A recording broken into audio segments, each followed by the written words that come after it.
I'm here with Pete from Reliance Credit Union to talk through some financial tips and tricks for young people. How do students prepare financially for university? Good question, Patrick. Obviously, if we haven't got mum and dad to rely on, and we certainly, that's not a motto we look for. If you're doing a little bit of casual work, try to obviously put some of that money aside, not spend it all. And then also, we could probably look at, sometimes there's Centrelink opportunities for you. When I say Centrelink, you can go to get some government assistance. Oh yeah. That's on a case-by-case basis, and you need to maybe have a little look into that. There is some rules and regulations around that, but that's certainly an area you can look at. But I suppose the old story is, depending on whether you're going to do uni full-time, part-time, it doesn't hurt to have a job at some stage and put some money aside. Yeah, so definitely get a casual job. That would help a lot. Casual job does a lot of things for you. It teaches you what work's about. It shows you about different personalities of people. Shows you a lot of things in life. And it's nice to get a little bit of money in the pocket to do with what you want. Speaking about jobs, how can we keep track of our super over the multiple jobs we will probably have growing up? In my day, you joined a company and you went through all the way. As you said, multiple jobs. Look, the first place you work at, look, you can go and open up a superannuation with them. They'll open one for you. And the preference may be to come and have a look at, once you've had a couple of jobs, come and have a look, and we can help you with something like that, putting you into maybe a superannuation fund that's appropriate for you.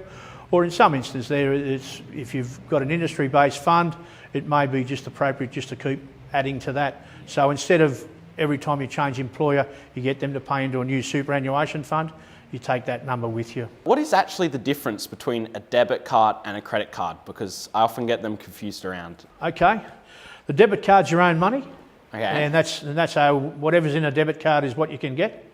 So if you've got $500 in a debit card, the maximum you can draw out of that card is $500. A credit card is something that you would have applied for. They will go through how much it costs you to run that account a year, what sort of interest rate you pay on that. But the credit card is basically you're borrowing money and you're paying interest if you don't pay that money back in a certain time frame. Quite attractive because people are quite pleased to lend you some money because that's how they make their money, and the rates can be very, very exorbitant. Most credit cards have a fee of between 15 and 20% if you don't pay back on time. The Reliance have a card at about 10.89 at the moment, so it's a more economical card, but that's not something that I would encourage people to get into, especially when you're going through uni. Try and pay your way as you go. Are there any tips you can give me going into this new financial sort of era of my life? Well, the best tip is try not to spend all your money. Save if you a little bit. if you can, I use the word budget. If you know roughly what you're going to spend, we're not the fun police, but you sit down, you can come and sit down with me. We can get a budget planner off the website. We can go through, allocate whatever it is, whether you need, I don't know whether you'll be paying board as soon as you get a job, but allocate the money appropriately, make sure there's some left over, and really that's all it is. There's no rocket science in it. The more you save, the better off you are. But you also got to live from day to day.